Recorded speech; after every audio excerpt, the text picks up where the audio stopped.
Now going to continue our discussion on circles. When we are given the equation of a circle, the equation can be written in two different formats. The equation can be written in standard form, which we looked at in the last presentation.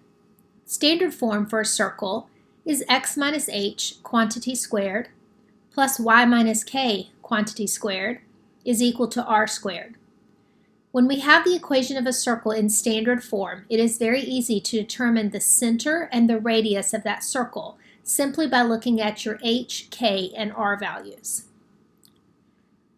The second format that we can be given the equation of a circle in is that of general form.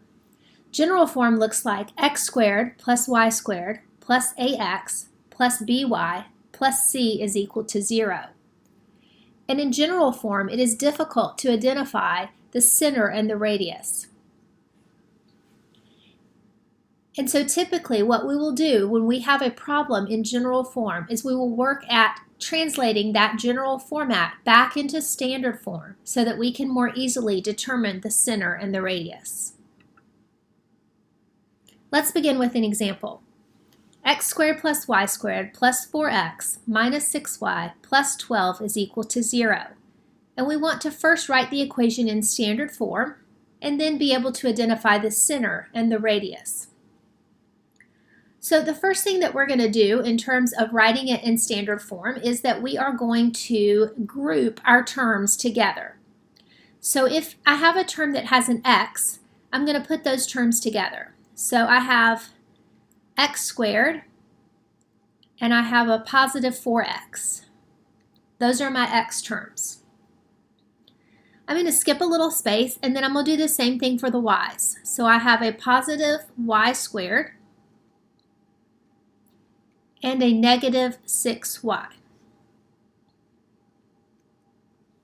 And then the last thing I'm going to do is take the number, the positive 12, and move it to the other side.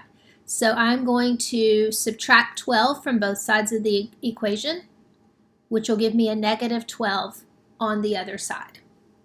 So your first step in transforming a general form equation back to standard form is to separate and group your terms. Put the x's together, the y's together, and the number on the other side. The next thing that we're going to do is we're going to complete the square. Now, you may remember this technique from solving quadratic equations. We have not talked about it yet in this class, but you may have learned it in a previous class. So completing the square means that you are essentially going to take half of your middle term. So I'm going to write this down. We're going to take half of the middle term,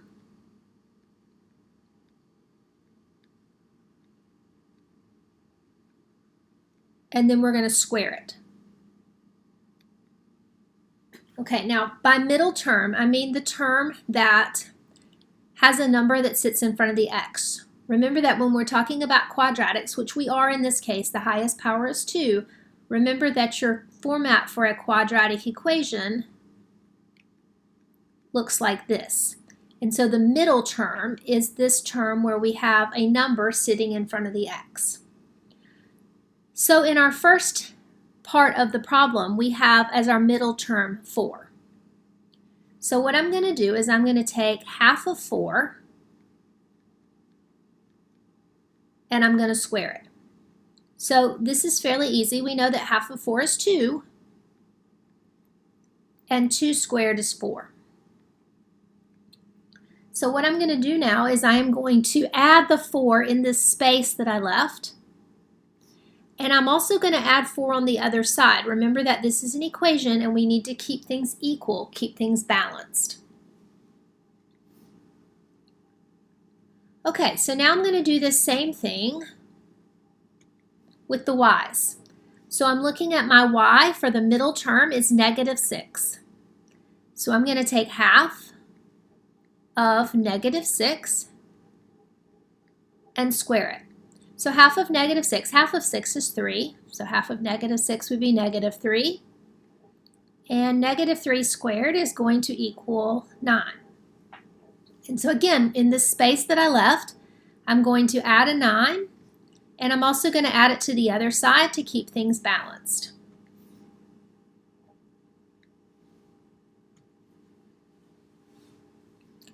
Now, at this point, what I ought to be able to do is take these first three terms and factor them. Now, the nice thing about factoring this is it needs to factor in exactly the same thing in both parentheses.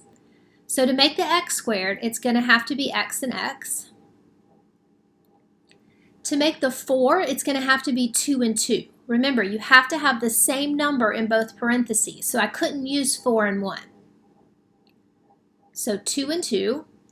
There are all positives in my x squared plus 4x plus 4, so I'm going to go ahead and put pluses here. And again, remember, those two parentheses need to be exactly the same.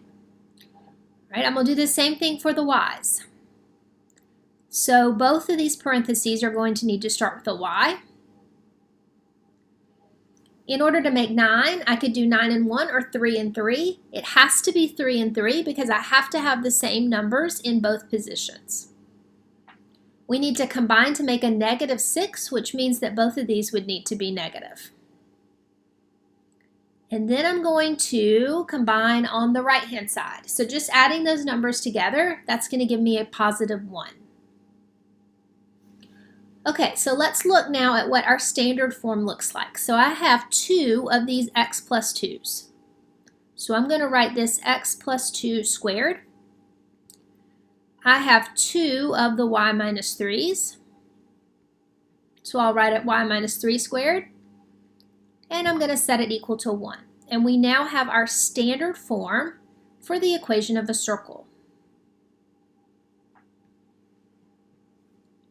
Now, at this point, if they're asking me for center and radius, remember that the center is going to be the opposite of the numbers that you see in your parentheses. So for our center, instead of saying +2, which is what I have in my parenthesis, I'm going to start with -2.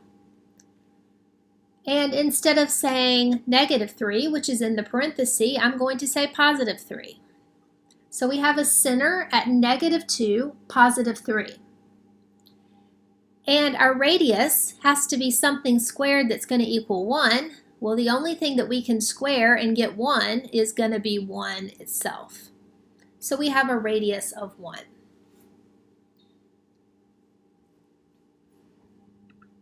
Now we're going to try one more example just to get a little practice in. It says write the equation in standard form and find the center and the radius, so just like we did in the last problem. All right, so grouping first, I'm going to group x terms together. So 3x squared minus 12x. I'm then going to group y terms together. So skip a little space. 3y squared minus 6y. And I'm going to move my number to the other side, and I will do that by adding 12 to both sides. Now, the one thing that is a little bit of a hassle about completing the square is that in order for the process to work, you have to complete the square with a leading coefficient of 1, meaning the number in front of your squared terms has to be 1 before you can complete the square. So what I'm going to do for my x's is I'm going to take this 3 and I'm going to factor it out to the front. So if I take a 3 out of a 3x squared, that's just going to leave me an x squared.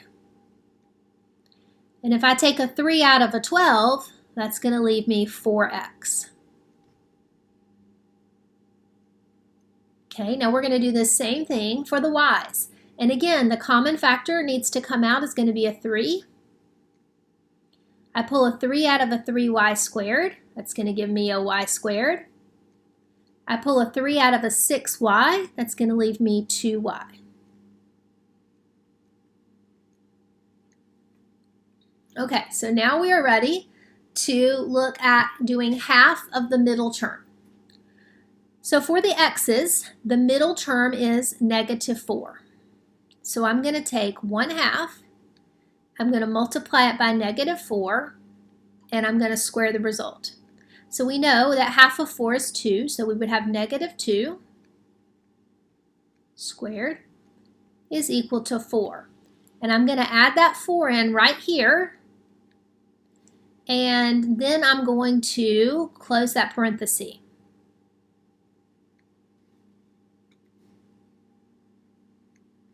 Now remember that you have to add the same thing to the other side in order to keep it balanced.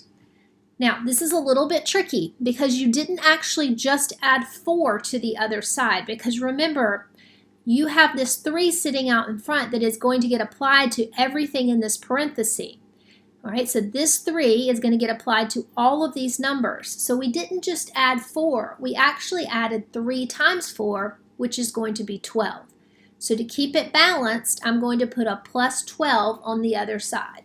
And again, that's because the 3 is on the outside and we have a 4 inside the parenthesis.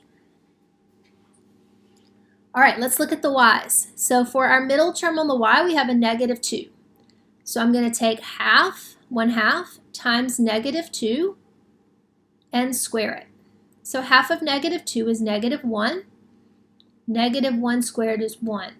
And so we'll be adding a 1 right there. Now, what do I need to add on the other side to keep it balanced? Not a 1, because remember that this 3 is going to act on everything inside that parenthesis. So we're actually adding 3 times 1, which is going to be 3. All right, so now that we have that done, our next step is to factor. So I'm going to come in, I'm going to leave the 3 on the outside, and I'm going to set up these parentheses to factor. I know it has to be x and x. In order to make a 4, it has to be 2 and 2. Remember that it has to be exactly the same thing in both parentheses. And you want to make negative 4 in the middle, so we're going to make both of these minus. We're going to do the same thing on the y's. So it would have to be y and y.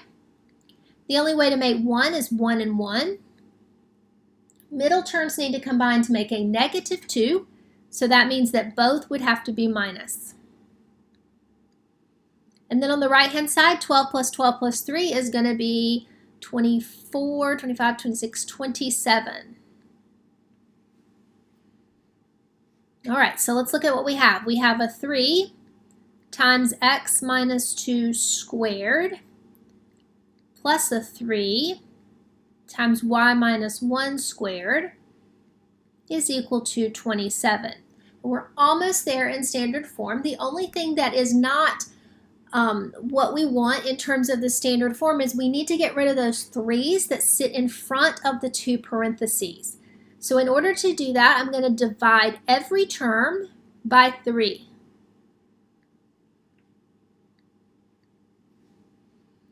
All right, so what that gives me for my standard form of the equation of a circle, I'm going to have the 3's are going to cancel in the first fraction, so I'm just going to be left with x minus 2 squared. The 3's are going to cancel in the second fraction, leaving me y minus 1 squared. And 27 over 3 is going to equal 9. And so now we have transformed that general form to standard form. So what is our center? Our center is going to be the opposite of the numbers that we see in those parentheses. So I see a minus 2 for the x, I'm going to put a plus 2. I see a minus 1 for the y, I'm going to put a plus 1. So my center is going to be the point 2, 1. And my radius will be something that when I square it, I get 9. So we know that the only thing that squares to get 9 is going to be 3.